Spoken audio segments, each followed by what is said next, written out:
9 তারিখে যে ঘটনাটা আরজি করের বুকে ঘটেছে সেটা খুবই লজ্জাজনক, তার থেকেও বেশি দুঃখজনক। একজন মা বাবা তার মেয়েকে দিয়েছে, একটা অন ডিউটি ডক্টরকে এরকম ভাবে একটা হাসপাতাল যেখানে মানুষের জীবন ফিরে পেতে যায় সেরকম একটা জায়গায় একটা অন ডিউটি ডক্টরকে রেপ করে মার্ডার করা হয়েছে। এটা কিন্তু একটা জেসে অপরাধ নয়, এই অপরাধ এতটাই নৃশংসজনক, এর থেকে বাজে অপরাধ আর হতে পারে না। এর বিরুদ্ধে আমরা প্রতিবাদ চালিয়ে যাচ্ছি। আমাদের বিরুদ্ধে যতই অ্যাকশন নেওয়া হোক আমরা তাও প্রতিবাদ চালিয়ে যাব, কারণ আমরা দিদির বিচার নিতে এসেছি, আমরা দিদির বিচার নিয়েই ছাড়বো, তাই তো? We want! অনেক অনেক ধন্যবাদ সবাইকে।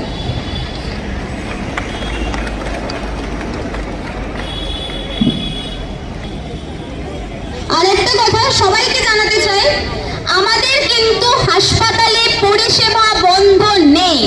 আমাদের স্যাররা, আমাদের সিনিয়র স্যাররা, আমাদের professor, associate professor, assistant professor, senior resident সবাই কিন্তু হাসপাতালে এমার্জেন্সি চালাচ্ছে, হাসপাতালে ওপিডি সার্ভিসও চালাচ্ছে।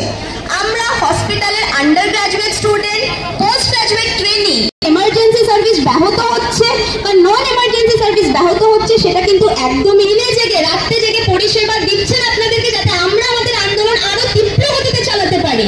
তাই জন্য এইসব একদম আপনারা বিশ্বাস করবেন না। আমাদের হসপিটাল কিন্তু চালু আছে, কলকাতায় প্রত্যেকটা হসপিটাল চালু আছে। আমাদের হসপিটালে এমার্জেন্সি খোলা আছে, যে এমার্জেন্সিকে 14 তারিখ রাত্রে এসে ভেঙে দেওয়া হয়েছে সেই এমার্জেন্সিও চালু আছে।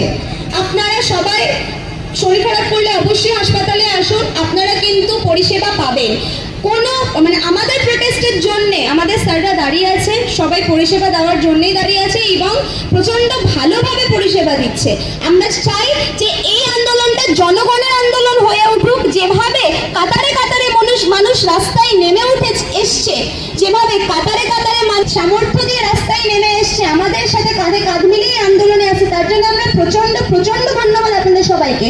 তবুও আমরা চাই এখনো অব্দি যারা জাগেনি, এখনো অব্দি যাদের মনে হচ্ছে কি আরো কিছু বাজে জিনিস হতে পারে তবে রাস্তায় নামবে, তারা কিন্তু ভুলে যাবেন না আজকে আমারটা হয়েছে, কালকে আপনার মেয়ে হতে পারে, আপনার বোন হতে পারে, আপনার মা হতে পারে।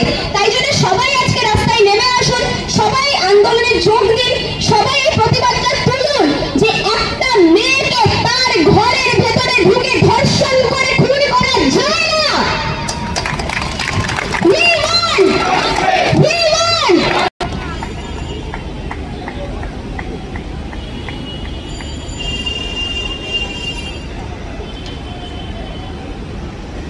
আজকের মতো আমরা